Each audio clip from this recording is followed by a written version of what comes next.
Assalamualaikum warahmatullahi wabarakatuh. Selamat pagi Misanti, selamat pagi teman-teman semua. Pada kesempatan hari ini, kami dari kelompok 12 atau kelompok muskular akan mempresentasikan tentang ekstremitas inferior.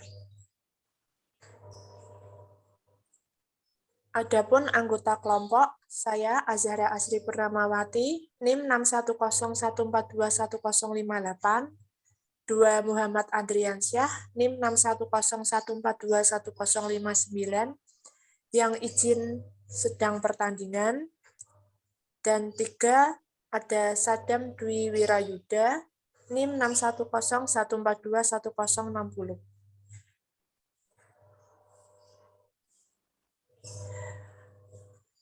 Otot adalah bagian penggerak tulang, sehingga otot disebut anggota gerak aktif. Otot ekstremitas inferior atau bawah berfungsi dalam stabilitas daya dan pemeliharaan postur. 1. Otot-otot pangkal paha. Otot pangkal paha dibagi menjadi 2 bagian, yaitu 1. Otot-otot bagian dalam. Muskular iliopsoas. Muskular iliopsoas yang berfungsi sebagai fleksi spina pada area lumbal. Hal ini bisa terjadi dikarenakan secara anatomi otot ini memiliki perlekatan origo yang berada di tepi vertebra dan diskus yang berdekatan. Kemudian, otot ini memiliki perlekatan insersi yang berada di lapisan pactineal, eminence ilopectinal. Jadi, secara anatomi otot memiliki saraf dari nervus lumbar pertama dan kedua yang berfungsi sebagai penghantar rangsang dari otot menuju otot, yang kemudian otot akan menerjemahkan dalam sebuah bentuk gerakan yang dikehendaki oleh otak manusia. M. iliopsoas terdiri dari 3 bagian, yaitu muskular psoas major, muskular psoas minor, dan muskular iliacus. Next.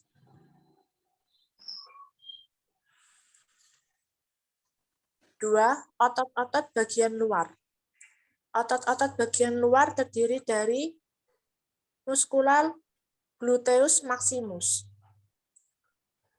Muskular gluteus maximus yaitu otot yang memiliki fungsi sebagai ekstensi pada pinggul, aduksi pada pinggul, rotasi eksternal pada pinggul, dan ekstensi spina bawah. Otot gluteus maximus otot yang dipersarafi oleh nervus gluteal inferior yang bertujuan untuk menghantarkan informasi atau rangsang ke otot. Lalu otot akan menerjemahkannya dalam bentuk gerakan yang dikehendaki oleh otot, dan saraf ini juga akan mengontrol kondisi dari otot. Otot gluteus medius. Otot gluteus medius adalah salah satu otot di pinggir pinggul. Ia terletak di bawah otot gluteus maximus atau otot punggung dan berfungsi dengan otot kecil yang lain, gluteus minimus, untuk membantu menyongkong pinggul.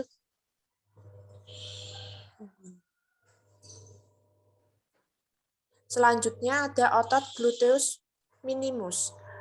Otot gluteus minimus merupakan otot yang penting untuk melakukan pergerakan dan mobilisasi, kemampuan kontraktilitas otot. Dan selanjutnya ada otot piriformis. Otot piriformis adalah otot yang terletak di bokong, dekat dengan sendi pinggul. Otot ini berperan penting dalam membantu pergerakan tubuh bagian bawah dan menjaga keseimbangan. Otot yang terletak di bokong ini berperan penting dalam membantu pergerakan tubuh bagian bawah dan menjaga keseimbangan. Next.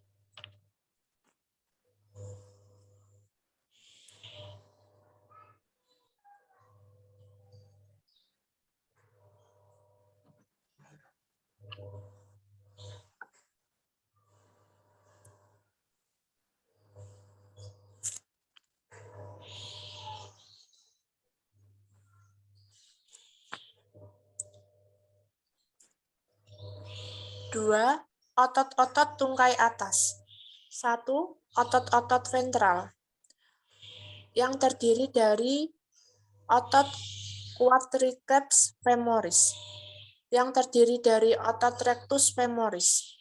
Salah satu dari 4 otot paha depan letaknya di tengah bagian depan paha, yang bertanggung jawab untuk ekstensi lutut dan pinggul, dan paha fleksi.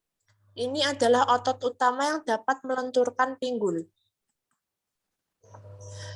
Otot vastus medialis, otot yang akan berfungsi sebagai fleksi pada lutut. Menarik patella secara medial, melalui fungsi ini otot akan mampu melakukan atau membentuk sebuah gerakan yang dibutuhkan oleh manusia dalam mendukung aktivitas fungsional yang akan dilakukan manusia semisalkan dalam hal duduk, berdiri, dan berjalan. Next.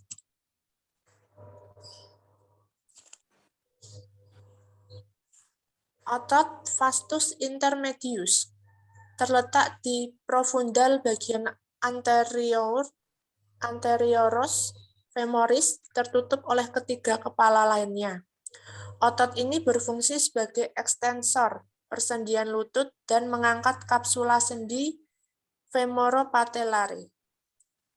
Selanjutnya ada otot vastus lateralis, otot yang berfungsi sebagai fleksi pada lutut manusia. Otot ini akan membantu manusia dalam melakukan aktivitas fungsional dengan baik dan benar sesuai dengan kemampuan yang dihasilkan oleh otot ini pada bagian paha atau pinggul. Next.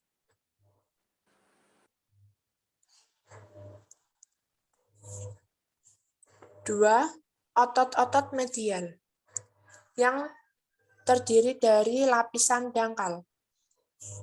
Otot pectineus adalah aduksi pada pinggul, fleksi pada pinggul, dan rotasi internal pada pinggul. Hal tersebut bisa terjadi diakibatkan karena adanya perlekatan origo dan insersi yang memperlekati bagian punggung atau leher pada tubuh manusia.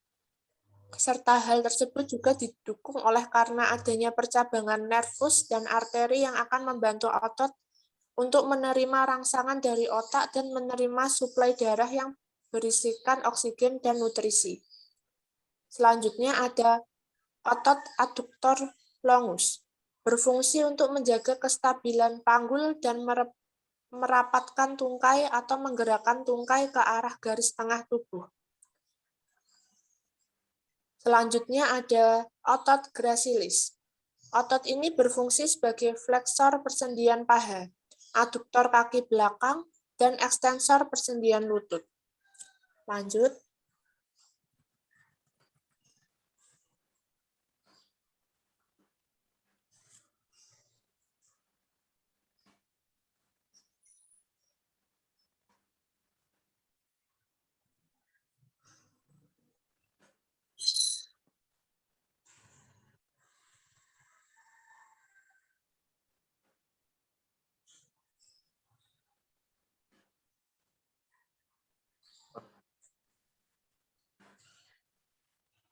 Otot dorsal.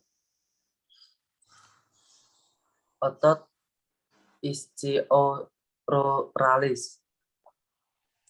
Salah satu kelompok otot yang disebut paha belakang. Itu terletak di sisi posteromedial paha dalam kesemitedinosus. Asalnya adalah tuberositas ichialis pada pelvis inferior dan inseri adalah condylus tibialis medial. Selanjutnya, otot semitedinosus, otot yang memiliki fungsi fleksi pada lutut, ekstensi pada pinggul, dan rotasi internal lutut. Otot biceps femoris cabut long head dan short head. Otot biceps femoris berkepala panjang dan pendek yang terletak di belakang paha berasal dari pantat dan meluas ke titik penyisipan di bagian belakang lutut. Secara khusus, bagian atas atau kepala biceps femoris dimulai ujung bawah punggung panggul. 3. Otot-otot tungkai bawah. Otot M. tibialis anterior. Fungsi otot tibialis anterior terhadap stabilitas ankle utama dari otot ini adalah untuk memberikan stabilitas untuk tungkai bawah. Hal ini juga memfasilitasi kaki inversi oleh kontraksi dan membantu dalam ankle plantar fleksi. Selanjutnya otot M. peroneus longus merupakan otot yang berada di dalam tubuh manusia atau yang lebih tepatnya di samping bagian ekstremitas bawah, tungkai bagian bawah, yang sering disebut dengan betis. Selanjutnya, otot M. peroneus brevis merupakan pronator yang paling kuat yang mencegah terjadinya sprain ankle lateral. Otot ini diinnervasi oleh N. peroneus fibularis. Selanjutnya, otot M. soleus, otot yang berada di daerah betis pada tubuh manusia. Otot ini juga merupakan otot kuat yang bekerja sama dengan otot gastrocnemius dan membentuk otot triceps psoas. Otot ini berfungsi sebagai salah satunya untuk pelantar bekerja sama dengan otot gastrocnemius. Selanjutnya otot M. extensor hallucis brevis terletak di bagian atas kaki. Otot extensor hallucis brevis membantu menggerakkan jempol kaki. Digit ini adalah yang paling dekat dengan punggung kaki dan sering disebut sebagai digit pertama kaki. Selanjutnya otot M. extensor dictorum brevis, otot yang berada di tungkai bawah tubuh manusia. Otot ini berfungsi sebagai fleksi pada jari kaki dan membantu pelantar fleksi pada kaki. 4. Otot-otot kaki. Ada 3 otot pada lapisan pertama. 1. Otot abduktor hallucis yang terletak di sepanjang perbatasan medial tapak kaki. Sebandingnya dengan abduktor pollici brevis di tangan. 2. Otot flexor dictorum brevis yang terletak di tengah-tengah telapak kaki. 3. Otot abduktor digi minimi yang terletak di sepanjang perbatasan lateral telapak kaki adalah sebanding dengan otot yang sama di tangan dan mengabduksi jari kelingking kaki.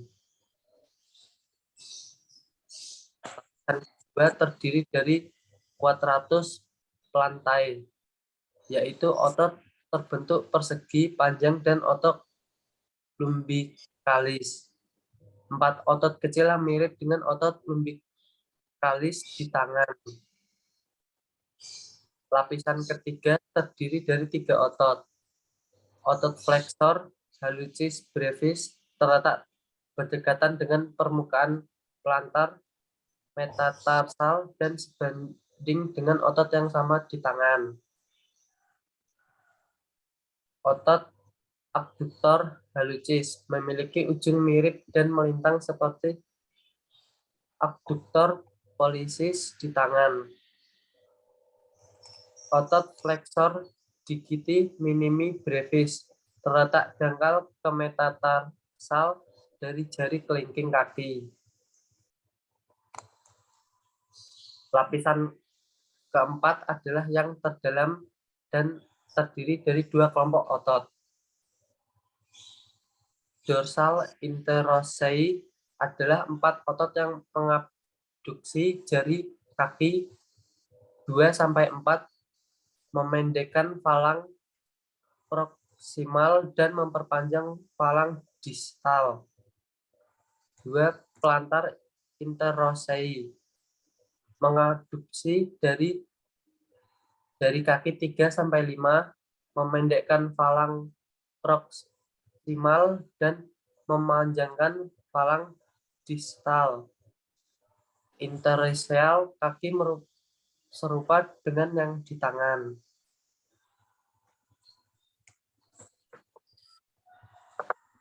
Sekian presentasi dari kelompok 12. Apabila ada kekurangan, kami minta maaf. Wassalamualaikum warahmatullahi wabarakatuh.